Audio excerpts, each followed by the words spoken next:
Hello, everybody, dear teachers. I am Carlos Mendez. I am the English coach at Piedrasanta, DAP Piedrasanta, Departamento de Asesoría Pedagógica for Piedrasanta. And today it is a pleasure for me to introduce you to how to use Smart Heroes. Okay, for those of you who have started using Smart Heroes, this is the presentation that I will be developing so that you get a first glance of the books. Okay, so let's begin. One of the first things that we need to keep in mind about Smart Heroes is that it's a series developed for elementary school. Okay, so you'll find a book for first grade, second grade, third grade, fourth grade, fifth grade, and sixth grade. So Smart Heroes is a series developed for elementary school. Okay, some words to keep in mind, some buzzwords for this training session. Okay, by the end of this session, I would like for you to be able to explore your book in the outside, but also in the inside of your book, to be able to get an idea of how you can dosage your book throughout the year. Also, we're going to look at how a unit of your book it is structured, and I'm going to give you some suggestions of some methodologies to use your book effectively. Okay, so by the end of this training session, the idea is that you're able to understand better Smart Heroes. Okay, so let's begin. Whenever I'm going to start teaching a class with Smart Heroes, one of the first things that I need to keep in mind is that this series is composed by two books, your student's book and your workbook. Okay, so you'll find it as separate documents. Okay, so that is the first thing that I need to keep in mind. On the back of the book, it is always important for me to check the level. Where am I gonna receive my students at first grade, and where should they be when they finish sixth grade by using these books? Okay, so as you can see here, Smart Heroes takes your students from A1 starters to an A2 flyers. Okay, also very important information to find on the back of the book are some of the descriptions of how this book has been developed, but most important, the components. Okay, so here we can see that there is a teacher's guide that will have access to an interactive ebook so that we can do some exercises in the classroom and also some exercises for our students. Okay, we're going to have access to the audios in an MP3 file, videos, and other teachers' resources, and a web page that we'll discuss in a little bit. Okay, so as I said, as a teacher, the first thing that I need to do is look at my book front and back to see what information it's providing me. Okay, let's open the book, and that's what I call the open exploration. So when I open my book, I am able to see and understand why the name of the book, Smart Heroes, has been designed so that a hero is assigned to a grade. So we'll have 6 heroes, 6 grades. Okay, another important thing to keep in mind is to understand the lesson flow in each of these units. So we are going to be able to see a small square that provide us information about the topics that we'll be covering each unit.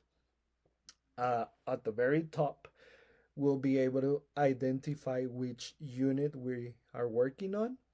There's going to be a little symbol or sign that is going to tell us whenever we have an audio to listen to so that we can understand that there is a listening exercise, and we will be able to identify the Let's Have Fun project. Sometimes there are extra activities in the book that are called Let's Have Fun.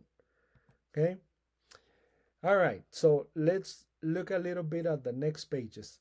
At the beginning of the book, I am able to see the distribution of the content. I have to realize that there are 10 units to be covered throughout the year. So that is something that as a teacher I should be aware of. Okay. And then looking more into details at the units, I want you to focus on the green square here. I am going to show you that a unit for first grade has vocabulary, has listening, has speaking, has fun time, and has a project. That is only on the first grade because there we are still not ready for grammar.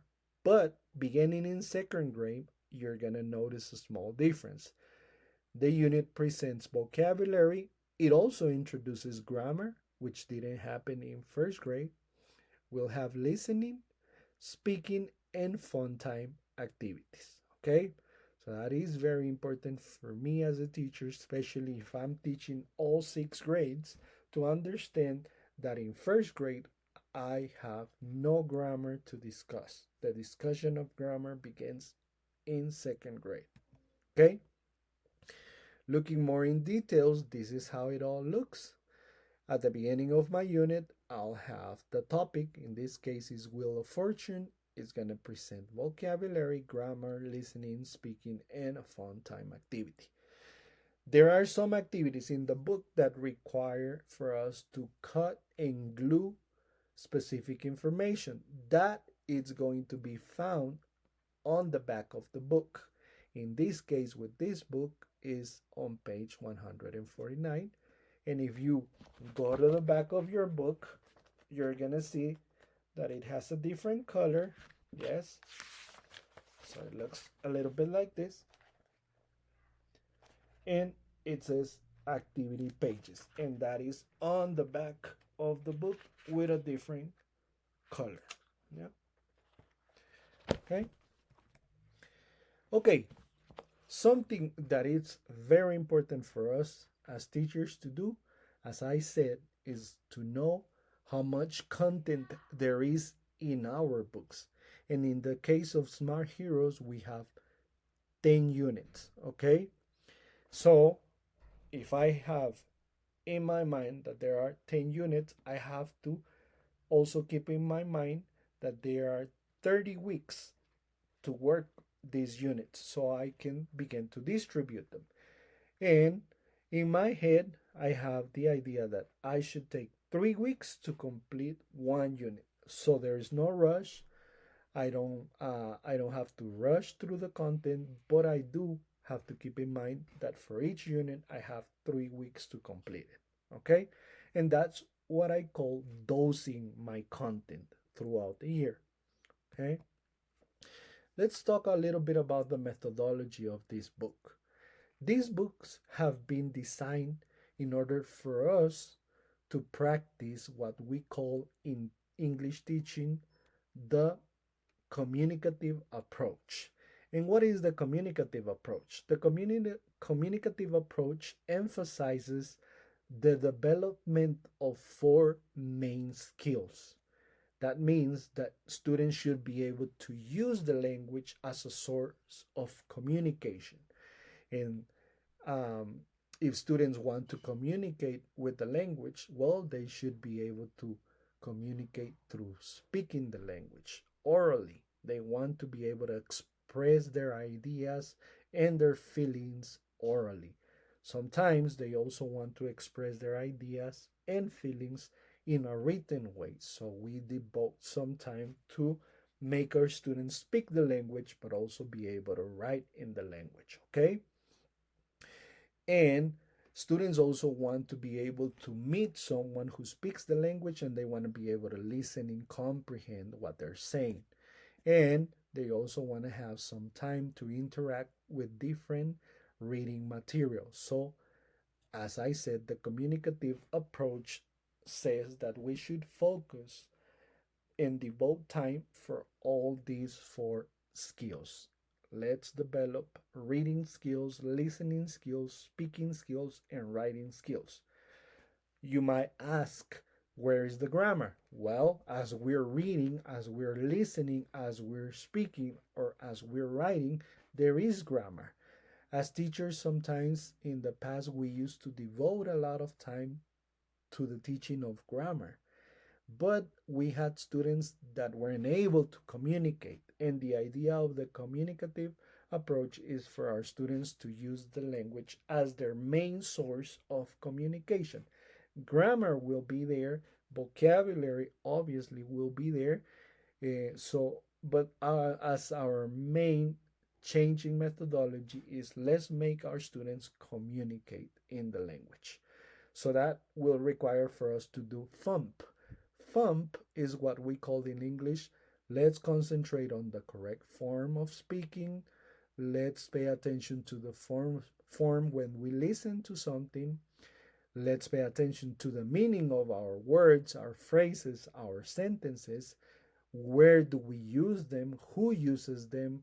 In what context? And obviously the correct pronunciation, not only of words, but phrases and complete sentences. So that is what we call in English teaching thumping my lessons. Okay? So remember, methodology, the communicative approach. Immersion process. The immersion process. Remember when you were a little baby and you started hearing your native language? Well, it was mom and dad and little brother and sister who were speaking to us. And what we were doing as babies was listening to them. So as we were listening to them, we started getting language into our brain. We started getting vocabulary. We even got correct grammatical structure. And that is what we call the immersion process. We cannot expect our students to begin speaking and writing in a language. First, they have to go through a process of immersion where they should develop the ability to listen and comprehend. So that means that at the beginning of the years, your classrooms should be full with a lot of listening activities, a lot of practicing vocabulary, okay? And there are some specific methodologies that we can use. One of them is what we call TPR, total physical response. I don't know if you have noticed when you ask your students something like stand up, they don't necessarily have to respond with language. They can just respond with a physical action. And they stand up, and then you say, sit down, and they sit down. And they are listening and comprehending, but they are responding to you with an action. And that is what we call in English methodology the TPR methodology, the total physical response. Another suggestion that I want to give you is using the lexical approach, lexical chunks.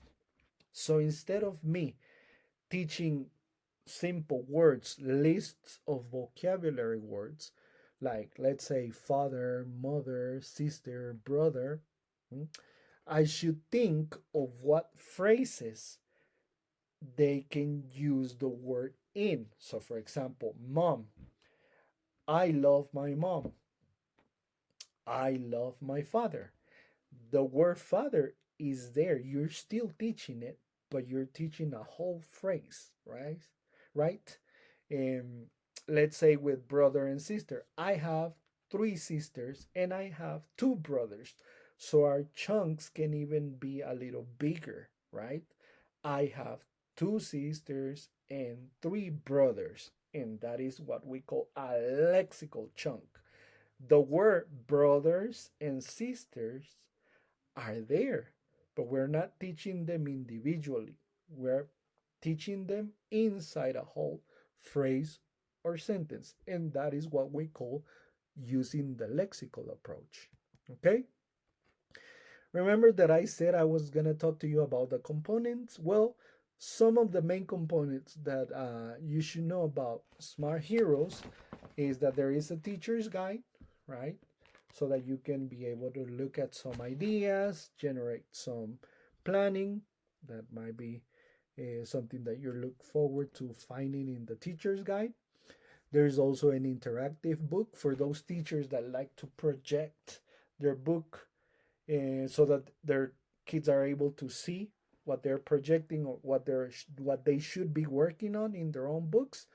There is an interactive ebook, and that's what we call Ave Educar. That's the name of the web page. There is another web page where you will have access to your audios, videos, and the name of it is Educar Virtual. We will get in touch with you, or if we haven't, to provide your users, your passwords, so that you have access to these very important components. Okay. All right, let's talk about the basics now that we're getting ready to start using Smart Heroes. No teacher should be uh, getting ready without having in their mind planning. Okay, so in future training sessions, we'll be talking about the PDP framework for planning receptive skills and the PPU framework for planning with the productive skills. Okay, as English teachers, we separate those four skills into the receptive skills and the productive skills. And in a little bit, I'm going to get into more details about that. Okay, I want to wrap it up by inviting you to our future training sessions. In the future, we will be dividing the sessions through modules.